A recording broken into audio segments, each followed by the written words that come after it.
Well, it was April 1990, don't laugh, when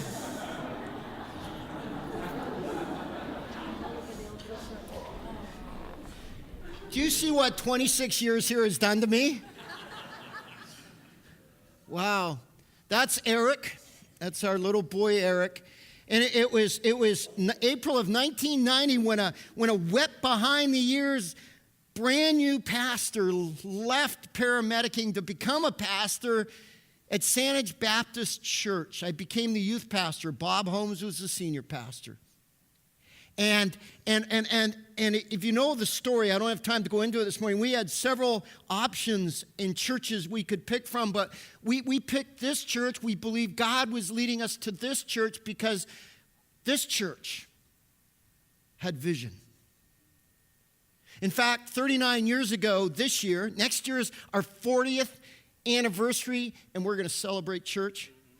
But 39 years ago, a small group, this is even a funnier picture, a small group left Central Baptist Church and came out to the Royal Oak area with the vision of planting a church that would reach the Royal Oak area with the good news of Jesus and reach beyond the Royal Oak area. And when we got involved, when Sylvia and I and Eric came to this church, they were meeting in the Marigold Scout Hall. There was 70 to 80 of them. And they had the vision to build this building, not just to build a building, but so they could do ministry in the Royal Oak area and beyond. And this group of 70 to 80 were taking on a $1.2 million building project. You know what that is? That's vision.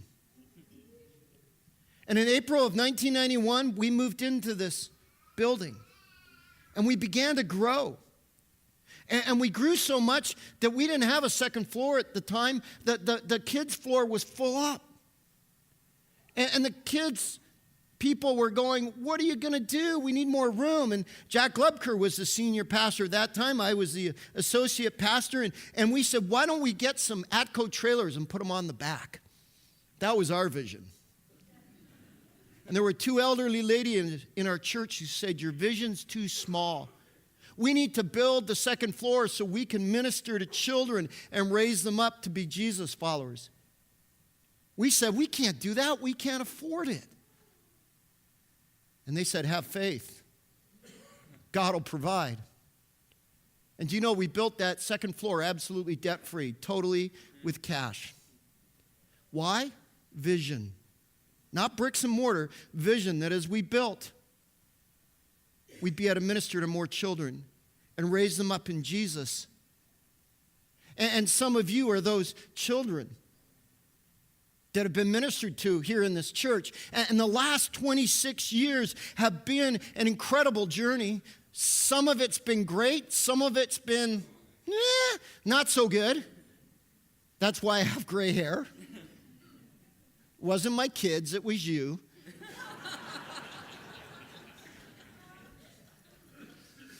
And now as I look out over the next 8 to 10 years, sorry, you're not getting rid of me yet. As I look out over the next 8 to 10 years, I want you to know, as I told the staff recently, I'm not interested in sitting back and coasting.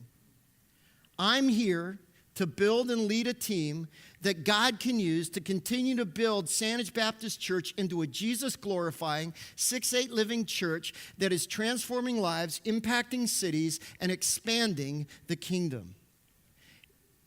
Our mission here at Sandwich is very simple. It's not actually about building a big church. Listen to what our mission is. Our mission is to inspire and equip people to live Micah 6:8 lives wherever they find themselves. And recently, I've been praying, God, what does that look like practically as we move into the next few years together? What does that look like? And because Jesus has a sense of humor and would never give me that kind of vision at 2 o'clock in the afternoon, I was in a hotel recently at 4 o'clock in the morning. And I wake up, and it's just like God is doing a vision download into my brain. And I'm like, you know how you are at 4 in the morning? You go, yeah, I'll deal with it when I wake up. And something inside of me said, if you don't write this down, you won't remember it when you wake up. So I got up at 4 in the morning and I just started writing and writing and writing. And I presented an edited version because no one would be able to read what I wrote. I presented what I wrote to the staff, and they're all on board. I presented it to the leadership board, and they're excited, and they're all on board. And now I want to present it to you. It's really not a changing of our direction. It's a fleshing out of where are we going. What I want to share with you this week and next week some amazing opportunities that God is giving us. I'm going to take 2 weeks to do it. But let's start. Look into the future with me and see a church of people whose heartbeat, whose very heartbeat is to daily live 6-8 wherever they find themselves. Now, if you're new here and you see Live 6-8 and you're wondering, what is that? Are we a cult or what? Live 6-8 comes from the verse in the Old Testament, Micah 6:8, where it says this, He has shown you, O mortal, He has shown you, O person, He has shown you, O man, O woman, what is good and what does the Lord require of you? If you want to know what God requires of you, here it is, to act justly and to love mercy and to walk humbly with your God. God calls us to walk humbly. We're to walk humbly with our God every day our feet are on this planet. Now, walk is journey language. In the Gospels, Jesus said, what did he say? He said to his disciples, follow me. That is also journey language. We get to journey with Jesus. The Christian life is a journey, an adventure with Jesus. Now, think about that. We get to walk. We get to journey with the living God. How incredible is that? God wants to walk with you every day your feet are on this planet. How amazing is that? What a privilege is that? That should blow our minds. That God, the creator of all of this, wants to walk with us. And he says, I want you to walk with me. But notice he says, I don't just want you to walk with me, I want you to walk humbly with me. Humility here means to not insist on one's own way, but rather do what God requires. In other words, it means to live each day in a posture of surrender before Jesus. God requires us to walk humbly with Him, to journey with Him. And God requires us to love mercy. The one who created the world, the one who holds the universe together, laid aside his glory and came down. Why? To serve his creation and to set it free. Mark 10:45 says this, even the Son of Man didn't come to be served, but to serve and to give his life a ransom for many. And as Christ followers, we're called to follow his example. Thus, serving and blessing others should be a normal expression of what it means to follow Jesus. In other words, compassionately serving and blessing others should be a normal part of our daily lives. God says, I want you to walk humbly. I want you to love mercy. I want you to act justly. And the key reason we're called to act justly is because justice is a key expression of God's heart.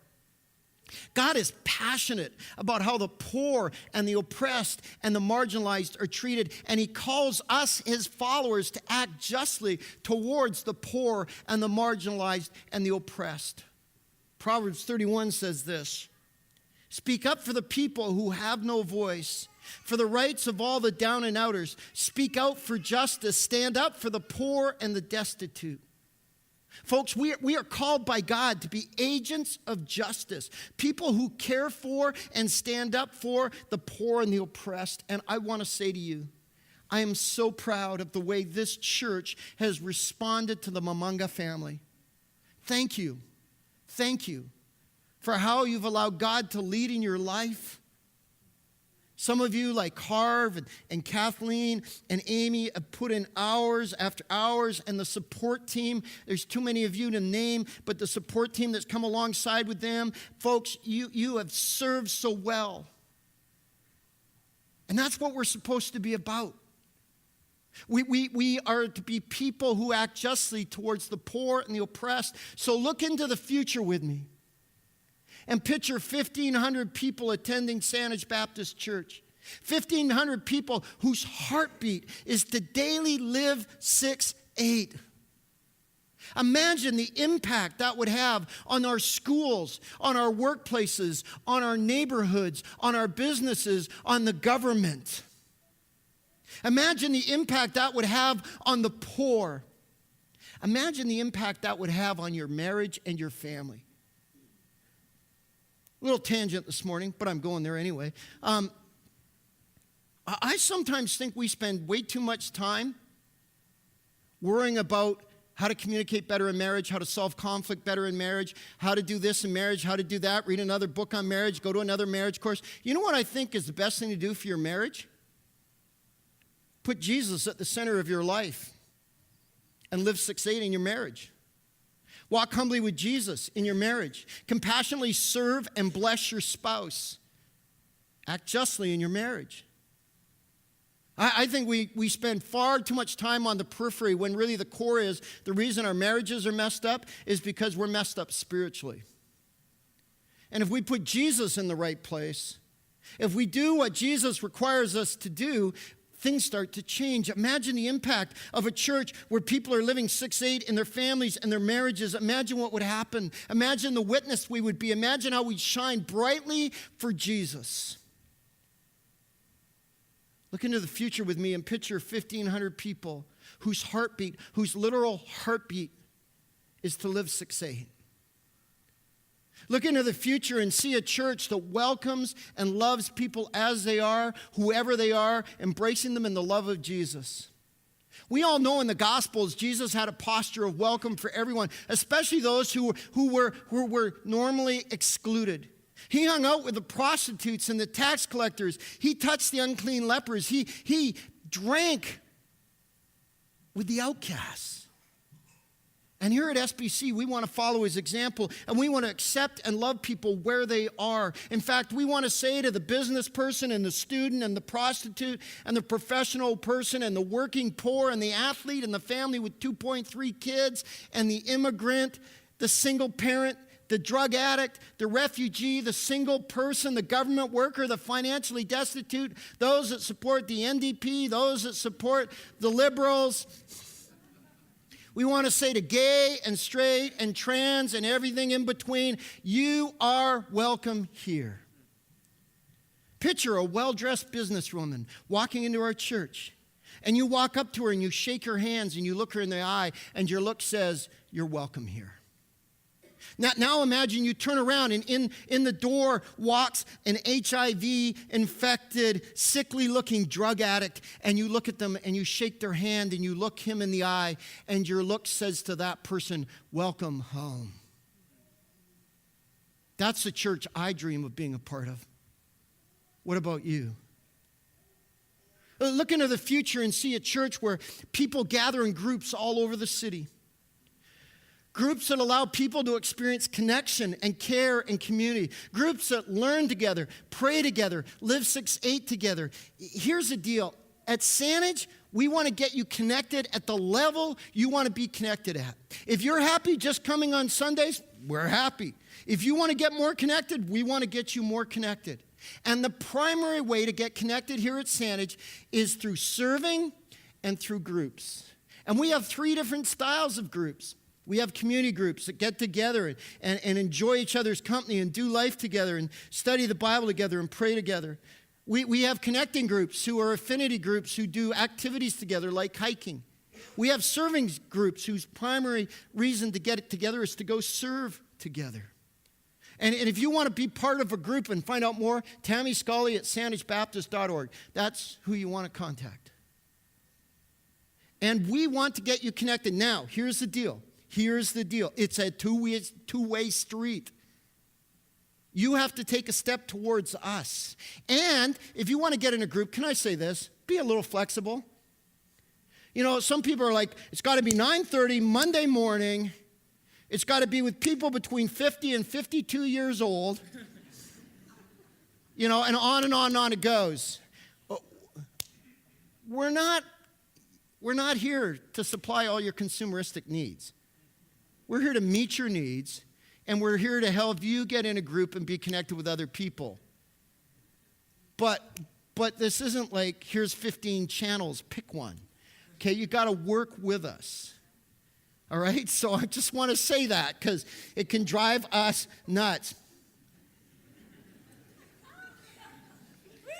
Yeah. Says the staff in the front row, right? It's about time you guys get livened up here. Yeah. But we want to get you into groups. I mean, just imagine, look into the future with me. And picture a church that has an ever-increasing number of groups. Groups that are meeting all over the city, in homes, in workplaces, at the university, in pubs, just all over the city. Not gossip groups, which groups can turn into. Not silly chip and dip Bible study groups, but authentic, transparent. Yeah. Yeah, anyway. Okay.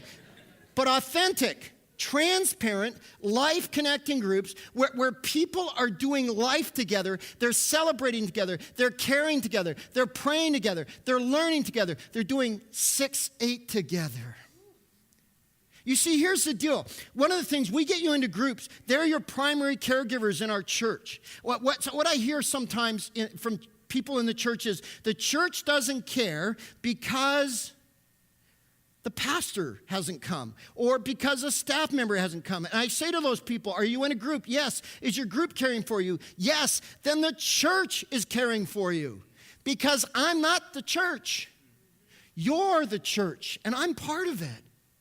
The staff aren't the church. We're actually, you know what our role is? Tangent number 2. You know what our role is? Our role, according to the Bible, is not to do the ministry. It's to equip you to do the ministry. Actually, when I became a pastor, I stepped out of ministry, and I became a leader equipper that equips others to do the ministry. That's our role as staff. That's biblical. Ephesians, go look it up. We're here to equip you to do the ministry.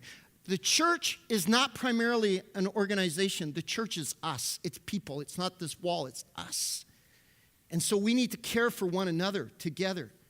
And we need to be together as we care. And we need to walk together. So we want to get you into groups. If you want to get into groups, talk to Tammy. She'll be up here at the front after. Here's another one. I'm not going to get all these done. But we got next week. Look into the future and see a church gathering weekly in multiple locations to celebrate Jesus, experience community, and have their lives shaped by the Word. Now, I'm going to talk about the celebrate Jesus part and music next week, because my wife said, don't you dare talk about music on Mother's Day. So I want to keep my wife happy. So you have to come next week to hear me talk about music. What I want to talk about today is I want you to know that God is placing some incredible doors in front of us. One of the things we've been struggling with, this is probably the lowest attendance we've had at 9:30 in a while. I'm looking at a number of empty seats. We've done some research, and our 9:30 service is over comfortably full. And when I can't remember the words Don uses, but when we're over full like we've been, people come, but they won't come back because it's too full. And so we need to create some empty seats at 9:30. And we've been looking at, how do we put on a forced service? How do we do a forced service? What would that look like? How could we do that? And we've been wrestling through that. And we've been praying. We've been seeking God. And then this happened. A church came to us. And a church came to us. We didn't go to the church. A church came to us and said, we're interested in becoming part of who you are. We want to become Sandwich Baptist Church, a second site, a second campus. And so we are in talks right now with the Well out in central Saanich. It used to be Sluggett Memorial Baptist Church, probably the worst name ever for a church. And then it I'm just going for it. What's going to happen, you know? Because they changed their name. We're good. It's Centennial Park Baptist Church, and then they changed it to the Well, and it just, whatever it's called the Well at Centennial Park Baptist Church. And they've been struggling. They got a wonderful facility, but they've been struggling. And they've come to me and they've said, and to our leadership, and said, we love what this church is about. We'd like to talk to you about becoming a campus of Saanich Baptist Church. So we'd have one church in 2 locations. And we are working with them right now to see how that can happen. And I'm going out there on the 22nd of May to share our vision with the people. Dave Rita, our regional director, is coming that Sunday to the church. We're going to have a question and answer time after out there. And then they're going to vote on whether they want to become part of who we are. It's exciting because they're excited to be part of something that God's using to expand his kingdom. And it is an amazing opportunity to expand the kingdom out there. That is right across from the Centennial Park baseball fields. Right across from Centennial Park. God has given us an amazing opportunity if it's a will and it goes through. And so we're just sharing our vision with the people and we're letting them decide, and we'd appreciate your prayers. And I'm telling you today, because I want you to be in prayer over this, if this is God's will, then we want it to move ahead. If it's not God's will, we don't want it to move ahead. And yet, from our point of view, we would have a service out there on a Sunday morning, and that would give us our fourth service. It's an amazing answer to prayer from our point of view. We just need to make sure this is a God thing. And our vision is and has been to have multiple locations, and this may be the start. So I'd ask you to pray and be excited about what God might do there. I'll do one more. Look into a dynamic future and see a church that has a dynamic, God-glorifying, life-transforming dream center in Vicente Guerrero. A dream center that is focused on blessing the poor in the San Quintin Valley through healthcare, food distribution, education, sports leagues, partnerships, and by equipping local pastors and their churches. If you're new here, we have a mission in Mexico on the Baja in Vicente Guerrero. It's about 5 hours south of Tijuana. It's called Mission San Quintin. It started years ago when a group was going out from Granville Chapel down to that area of the world to build a house. And they invited some people from our church, including Tom and Sue Card. And they went, and Tom and Sue came back, and they said to me, we got to get involved in what's going on down there. And that started the ball rolling. And the rest is history, if you say. We've built, close to 30 homes now. We built 4 schools. It's amazing to see how God's used us. A few years ago, Tom and Sue sat on this stage and said to you, we're leaving what we've been called to do here. We're leaving. Sue was leaving teaching. Tom was leaving his construction business. And we said, we sense God is calling us to go full time down to Vicente Guerrero and lead this ministry. And they did. It's amazing to see what God did through them. And then a couple of years ago, I was down in Los Angeles at the Dream Center. The Dream Center in Los Angeles is this hospital now. It started out just by a guy going out into the community and saying, how can I serve in a really lousy area of LA? And as he started to serve, more and more ministries happened. And then he ended up, I can't tell you the story, don't have time, but he ended up with this hospital that was abandoned. And now they have over 200 ministries in the Dream Center in Los Angeles. 14 of them are the major ones that are reaching out to the city of Los Angeles. They have the largest food bank in Los Angeles, 1 million pounds a month. They do mobile medical and dental clinics. They do all kinds of things down there. And the whole idea of a Dream Center is to minister to the whole person. And in the process, give people hope. And give them the ability to dream again. And in that process, have them encounter Jesus. And so we started talking around here with what would happen if we created a dream center in Vicente. A ministry that would help the impoverished people of the San Quintin Valley hope and dream again. A ministry that would allow them to see Jesus in action and word. A ministry that Jesus could use to transform lives both now and for eternity. And under Tom and Sue's leadership, as I mentioned, things started to happen. And then we started to say, God, and we started to pray, God, we need a base. And then God provided these 2 buildings. I think that's the next picture. Jenny, throw it. San Telmo is a little area. It's about 30 minutes outside Vicente. And God basically gave us these 2 buildings in the area of San Telmo. One's a community center. One used to be a daycare. They're vacant. And God said, here, Mission San Quintin, you can have those buildings. And this coming week, the government is meeting with one of our people down there, Victor, to discuss starting a huge feeding program for children out of the buildings. And the government is saying, we want to partner with you and start a feeding program to this area. It's very impoverished, where you can reach out. We're going to get the local church involved. The local church is going to help run this, and we're going to feed breakfast to hundreds of children. And we're going to see what happens, and we're going to see what Jesus does. God's opening doors. And then we said, wouldn't it be great if we had a base, where when we go down there right now, we stay at the Irma Fennel ministry base, and it's a base where we stay with teams. And we thought, wouldn't it be great if we had our own base where we could minister out of, where we could do ministries like mobile, medical, dental, food programs, the things the government wants us to do, the things we want to do, love on local pastors and their churches. And I can tell you this now, but this is the Irma Fennel Dream Center, Irma Fennel base, and it's soon to become the Irma Fennel Dream Center run by Mission Sanctity. We have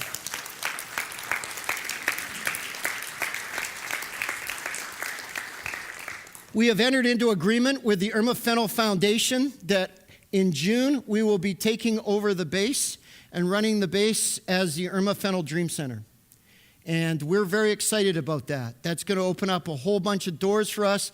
The Irma Fennel people are very excited about this. We're still working out some of the stuff, but we are pumped and we are excited about God opening doors for us. Doors we weren't even seeking to have opened. God's just been opening them for us. It's amazing. Folks, God is on the move. And when we think about Mexico, here's something else. Our regional director says to me, when you get this Dream Center all up and running, I want you to make a video. I want to send it out to our 100 churches in BC and encourage them to send their teams to your Dream Center where they can do ministry. Someone in our church who's on our MSQ board was talking to some churches in Alberta who used to go down to Mexico but stopped but said, when you start up the Dream Center officially, we're going to come back to Mexico with you. God is opening some incredible doors. Look into the future with me and see a church that has created a fully functioning Dream Center that is blessing the poor in the San Quintin Valley. Through healthcare and through food distribution, through education, through sports leagues, through partnerships with other ministries, through equipping local pastors and their churches. A dream center that is being used by Jesus to transform lives both now and for eternity. Folks, I don't know about you, but that's something I want to be a part of. I want to be a part of a church like that. Church, I want to say this morning, even though many of us are mourning deeply the loss of Sue, that church, Sue would want us to look above and look to Jesus. And church, Jesus has invited us to be his partners in restoring lost and broken people, in restoring lost and broken communities. And church, God is giving us some amazing opportunities, challenging opportunities, kingdom opportunities, opportunities that will push us beyond our comfort zone because Jesus hates it when we're comfortable.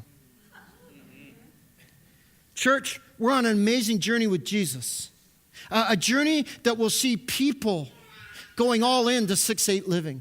A journey that will see lonely people come into community. A journey that will see people cared for in groups. A journey that will see people take their next steps on their journey with Jesus. A church that will see, and a journey that will see the lost found and the poor blessed. A journey that will see the rape culture in Vicente Guerrero, which is almost 100%, drop dramatically as we minister in the name of Jesus in that community.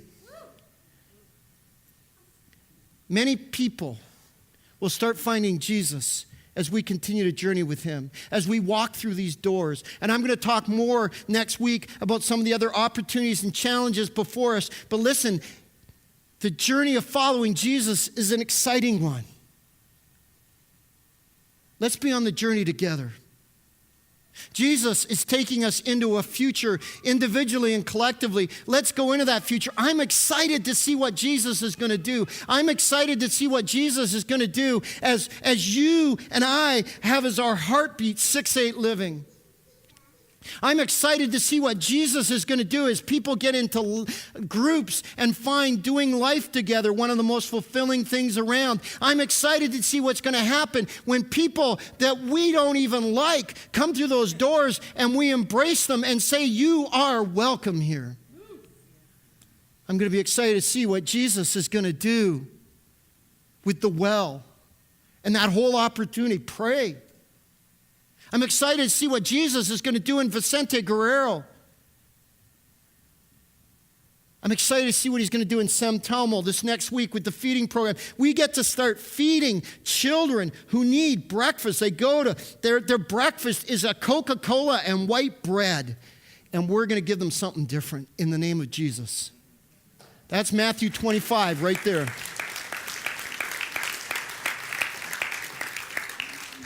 And I'm excited to see what the Irma Fennell Dream Center is going to do under our leadership. We got some big challenges, but Jesus is leading us on an exciting adventure. I hope you'll come with us. I hope you'll be part of it. I'll speak more next week. Let's pray.